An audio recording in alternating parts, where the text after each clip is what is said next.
ఈ వీడియో కనుక నచ్చితే ఖచ్చితంగా లైక్ చేయండి. ఎపిసోడ్లోకి వెళ్తే ఇక మొత్తానికైతే చందుని రిలీజ్ చేసి ఇంటికి తీసుకొస్తాడు కదా చరణ్. ఇక చందు కోపంతో సోఫాలో కూర్చొని ఇక పల్లవిపై తన కోపాన్ని వ్యక్తం చేస్తూ ఉంటాడు. అసలు చిన్నప్పటి నుంచి మా అమ్మ నాన్నే నా ఒంటి మీద చేయి వేయలేదు, నన్ను ఎప్పుడు కొట్టలేదు, ఒక మాట అనలేదు.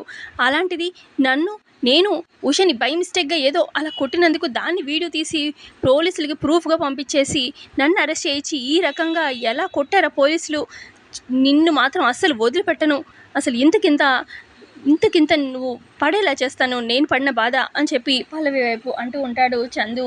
ఇక తర్వాత కోపంతో చరణ్ ఏమో అక్కడున్న ఫ్లవర్ వాస్ కింద పడేసి విసిరి కొడతాడు, పగిలిపోతుంది. ఇక అప్పుడు చరణ్ అంటాడు, పల్లవి అసలు నిన్ను ఏం చేయాలో అర్థం కావట్లేదు, నిన్ను కొట్టాలనిపిస్తుంది కానీ నా చెయ్యి నీ చంపక తగులుతుంది కదా, అసలు నాకు తలుచుకుంటేనే కంపనం పుడుతుంది, నిన్ను టచ్ అవుతానే అని చెప్పి, అందుకే ఇదిగో నిన్ను కొట్టలేక ఈ ఫ్లవర్ వాస్ని పగలు కొట్టాను. అస్సలు నా తమ్ముడికి ఈ పరిస్థితి తీసుకొచ్చావు కదా, అసలు ఉష నా చెల్లెలు లాంటిది, తను బాగా చూసుకుంటాను అది ఇదని చెప్పి ఎన్ని డైలాగులు చెప్పావు, తను ఎప్పుడు నవ్వుతూనే ఉండాలి అన్నావు, ఇప్పుడు చూడు తన మొహంలో నవ్వుందా, ఏడుస్తుంది. ఆ ఏడుపుకి కారణం ఎవరు, నువ్వు కాదు. అసలు భార్య భర్తల మధ్య గొడవ మధ్యలో దూరడానికి నువ్వెవరు? వాళ్ళేదో పడతారు భార్యాభర్తలు, మధ్యలో నీకేంటి? అసలు ఎన్ని మాటలన్నా తక్కువ వెళ్తే నీకు బుద్ధి అనేది రానే రాదు. ఛీ, అసలు నిన్ను చూస్తుంటేనే కంపనం పుడుతుంది, చిరాకు పుడుతుంది అని చరణ్ అంటూ ఉంటాడు.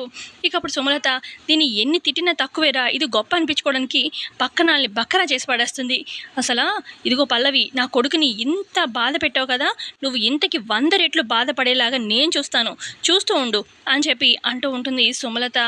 ఆ తర్వాతకి బామ్మ, వసే సుమలత వీడికి కాపడం పెడదామే, వేడి నీళ్ళు తీసుకురా అనగానే నేను ఇప్పుడే వెళ్ళి తీసుకొస్తాను అని చెప్పి గబగబా కిచెన్లోకి వెళ్తుందనమాట ఉష. ఇక వేడి నీళ్ళు తీసుకొస్తూ ఉంటే ఇక అప్పుడు సుమలత అంటుంది, నువ్వేంటి వేడి నీళ్ళు తీసుకొచ్చి తయారయ్యావు, నువ్వు దూరంగానే ఉండు అని చెప్పి ఉషని తిడుతుందనమాట సుమలత.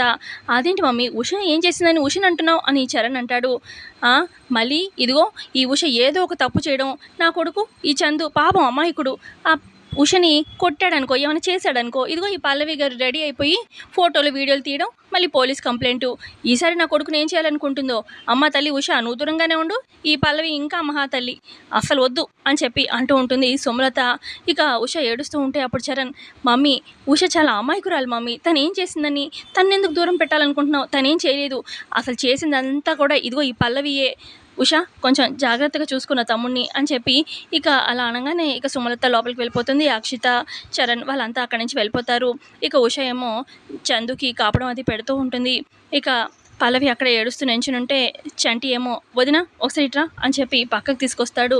ఇక పక్కనే బామ్మ అలాగే ఇటు ప్రసాదరావు కూడా ఉంటారు. ఇక చంటి అంటాడు, వదిన నువ్వైతే వీడియోలు పంపించలేదు, ఇది పక్కా గ్యారంటీ, కానీ ఆ ఫొటోస్ వీడియోస్ నీ ఫోన్ నుంచే వెళ్ళాయి, సో ఎవరు నమ్మడానికి సిద్ధంగా లేరు, కానీ పక్క ఎవరు చేశారు ఇదంతా ప్లాన్డ్గా, అది మాత్రం అర్థమవుతుంది, కానీ ఎవరు చేశారో అర్థం కావట్లేదు వదిన అని చెప్పి చంటి అక్కడి నుంచి చెప్పేసి వెళ్ళిపోగానే మా అమ్మగారు, ఇదంతా చేసింది నాకు అక్షిత అనిపిస్తుంది అనగానే, అవునమ్మా నువ్వు చెప్తుంటే నిజమే అనిపిస్తుంది, ఆ అక్షితకి నువ్వంటే పడదు, పీకల దాకా కోపం, నేను ఇరికించడానికి ఇదంతా తనే చేసుంటుంది అని చెప్పి, మరి తెలిసిన దానివి అక్కడే అందరి ముందు చెప్పచ్చు కదమ్మా అక్షిత చేసిందని అనగానే, అక్షిత చేసిందని చెప్పచ్చు బామ్మగారు, అక్షిత అదిగో ఆ ఎస్ఐ ఇద్దరు గూడుకొని ఇదిగో ఇదంతా చేశారు, అర్థమవుతుంది, పట్టించచ్చు, కానీ అక్కడ ఎవరి పరువు పోతుంది, నా చెల్లెలు పరువే కదా పోతుంది, నేను నిర్దోషి అని చెప్పడానికి నా చెల్లిని ఎలా బయట పెట్టగలుగుతాను, అందుకే బయట పెట్టలేను బామ్మగారు, ఏది జరిగితే జరిగింది, ఇంకా జరగనివ్వండి, ఇంకేముంది,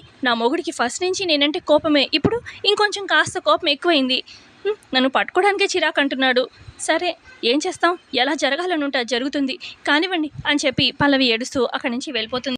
ఆ తర్వాత అక్షిత పక్కకొచ్చి లాన్లో ఫోన్ చేస్తుందనమాట ఎస్ఐకి.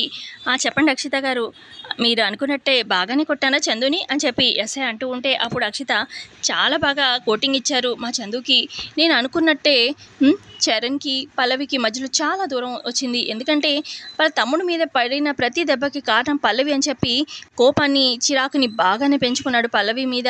కాకపోతే అదేంటి ఎస్ఐ గారు అంత త్వరగా వదిలిపెట్టేశారు, ఇంకో 2 రోజులు ఉంచుకోవాల్సింది కదా, బాగుండేది ఏడిపిస్తే అని చెప్పి అలా అంటూ ఉంటే అక్షిత ఇక అప్పుడు ఎస్ఐ అంటే మాకు కొన్ని రూల్స్ ఉంటాయి కదండి అక్షిత గారు, మరి బెయిల్ తీసుకొచ్చినప్పుడు వదిలిపెట్టక తప్పదు కదా, ఏముంది మీరు ఇప్పుడైనా చెప్పండి, ఇంకేదైనా కేసు ఆ అబ్బాయి మీద పెట్టి మళ్ళీ 2 రోజులు కోటింగ్ ఇస్తాము అని చెప్పి ఎస్ఐ అంటూ ఉంటే, అబ్బాయి లేదులేండి ఇప్పుడు ఇచ్చిన కోటింగే సరిపోతుంది నా లెక్క ప్రకారం, ఉంటాను అని చెప్పేసి ఫోన్ పెట్టేస్తుంది. ఇక అక్షిత ఒసేయ్ పల్లవి ఇది ఆరపంబే, ఇక నీ బ్యాడ్ టైం స్టార్ట్ అయింది, చూస్తూ ఉండు, లేదంటే నేను ఎన్నిసార్లు ఎన్ని రకాలుగా అవమానించావు చూడు నీకు ఎలా చూపిస్తాను చిక్కలు అని చెప్పి అంటూ ఉంటుంది అక్షిత మనసులో.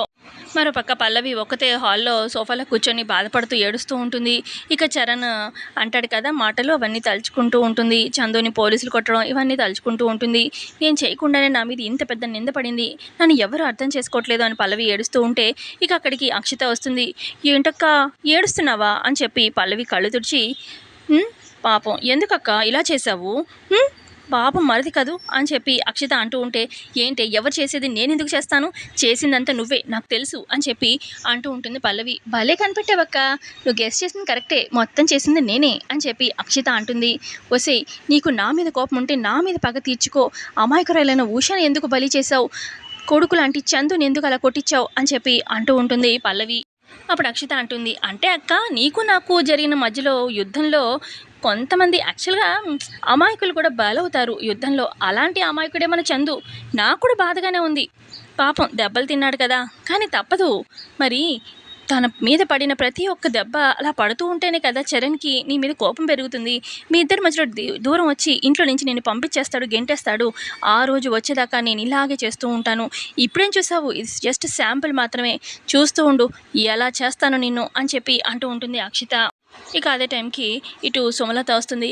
ఏంటి అక్షిత ఇక్కడ ఎందుకున్నావు, దీని దగ్గర ఎందుకున్నావు అనగానే, అదే అత్తయ్య గారు ఏం లేదు, ఇంత తప్పు చేసావు, బావగారి కాళ్ళు పట్టుకో, చందుని సారీ అడుగు, అత్తయ్య గారితోని సారీ అడుగు, నీ కన్నీళ్ళతోని వాళ్ళ పాదాలు కడుగు, వాళ్ళు కొంచెం క్షమిస్తారక్క అని చెప్పి చెప్తున్నాను అని చెప్పి అలా అక్షిత అంటూ ఉంటే ఇక పల్లవి షాకింగ్ అలా చూస్తూ ఉంటుంది. అక్షిత మాటలు మార్చి చెప్తూ ఉండేసరికి ఇక అప్పుడు సుమలత, ఏమీ అవసరం లేదు, ఈ పల్లవి మామూలుది కాదు, నా కొడుకుని ఇంత ఇదిగా చేసింది కాదు, దీనికి 100 రెట్లు బాధపడేలా నేను చేస్తాను, ఇదిగో పల్లవి ఈ ఇంట్లో నువ్వు ఉండేది ఇంక కొన్ని రోజులు మాత్రమే, నీకు ఆల్రెడీ చెప్పాను ఏమైనా తప్పు చేస్తే నువ్వు ఇంట్లో ఉండే ఛాన్స్ పోగొట్టుకుంటావని, చూడు నీ ఎలా బయటికి పంపిస్తానో రా అక్షిత అని చెప్పి సుమలత అక్షితను అక్కడి నుంచి లాక్కెళ్ళిపోతుంది.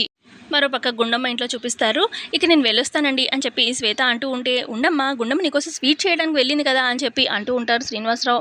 ఈ లోపల గుండమ్మ రానే వస్తుంది. స్వీట్ తిను శ్వేత, నీకు స్వీట్స్ అంటే ఇష్టం అన్నావు కదా తిను అనగానే, అబ్బాయి వద్దమ్మా అని చెప్పి అంటూ ఉంటుంది శ్వేత. పర్లేదు తిను, రేపు హాస్టల్ అక్కడ వెకేట్ చేసి వచ్చేస్తావుగా అని చెప్పి గుండమ్మ అంటూ ఉంటే, అంటే వస్తానండి, రేపు మంచి రోజు అన్నారు, రేపు రావచ్చా అని చెప్పి అడుగుతూ ఉంటుంది శ్వేత. అయ్యో రావచ్చా అంటావేంటి, రేపు పొద్దున్నే బయలుదేరి వచ్చేసేయి అని చెప్పి అనగానే ఇక స్వీట్ తినేసి సరే అండి ఉంటాను అని చెప్పి శ్వేత అక్కడి నుంచి బయలుదేరి వచ్చేస్తూ ఉంటే ఇక ఇటు వైష్ణవి వచ్చి కలుస్తుందనమాట శ్వేతని ఇంటి బయటే.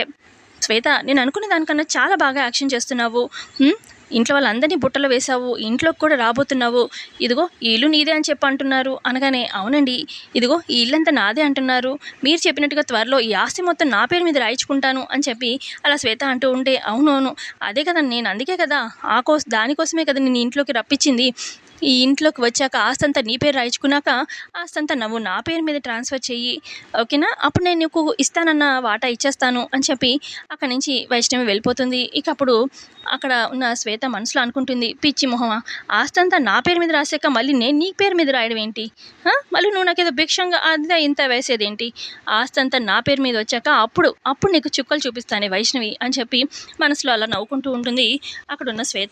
మరోపక్క ఇటు గుండమ్మ ఆలోచిస్తూ ఉంటే పక్కనే ఉన్న ఆదిత్య శ్రీనివాసరావు, ఏంటి గుండమ్మ ఆలోచిస్తున్నావు అనగానే, ఏం లేదండి శ్వేత వెళ్ళిపోయింది కదా బాధగా ఉంది అనగానే, అదేంటి పల్లవి వచ్చి వెళ్ళినా ఇలాగే అంటావు, ఇప్పుడు శ్వేత గురించి కూడా అదే ఆలోచిస్తున్నావా, రేపు వచ్చేస్తా అనింది కదా ఎందుకు టూ మచ్గా ఆలోచిస్తున్నావు, అయినా నాకెందుకో శ్వేత అనాథ అని చెప్పి అంటుంది కదా, అంటే తను ఎందుకు మన అమ్మాయి కాకూడదు, ఎందుకంటే కిడ్నీ కూడా నీకు బాగా మ్యాచ్ అయిన వాళ్ళదే అన్నట్టుగా డాక్టర్ కూడా హింట్ ఇచ్చారు కదా, తను మన అమ్మాయే ఉండొచ్చు, అదేంటండి అలా అంటారు అనగానే, ఏమో అవ్వచ్చు కదా, ఛాన్స్ ఉంది కదా, నేను ఎంక్వైరీ చేస్తాను అని చెప్పి అంటూ ఉంటారు అక్కడున్న ఆదిత్య. సరే అండి అని చెప్పి గుండమ్మ అంటుంది. మరోపక్క ఇటు సుమలత ఇంటి నుంచి బామ్మ ఫోన్ చేస్తుందనమాట గుండమ్మకి. బామ్మగారు చెప్పండి అని గుండమ్మ మాట్లాడుతూ ఉంటే, ఇక్కడ పల్లవి పరిస్థితి ఏమీ బాగాలేదమ్మా అని చెప్పి జరిగిందంతా మొత్తం ఇక బామ్మ గుండమ్మకి చెప్తుంది. అవునా, ఇప్పుడే బయలుదేరి వస్తున్నాను అని చెప్పి గుండమ్మ ఫోన్ పెట్టేయంగానే, ఏంటి ఏమైంది పల్లవికి అని చెప్పి ఆదిత్య అడగంగానే, ఏం లేదండి వచ్చాక చెప్తాను అని చెప్పి గుండమ్మ సుమలత ఇంటికి బయలుదేరుతుంది. సో ఇంతే అండి వాళ్ళ ఎపిసోడ్లో జరిగింది. ఎపిసోడ్ నచ్చితే లైక్ చేయడం అస్సలు మర్చిపోకండి. Thanks for watching.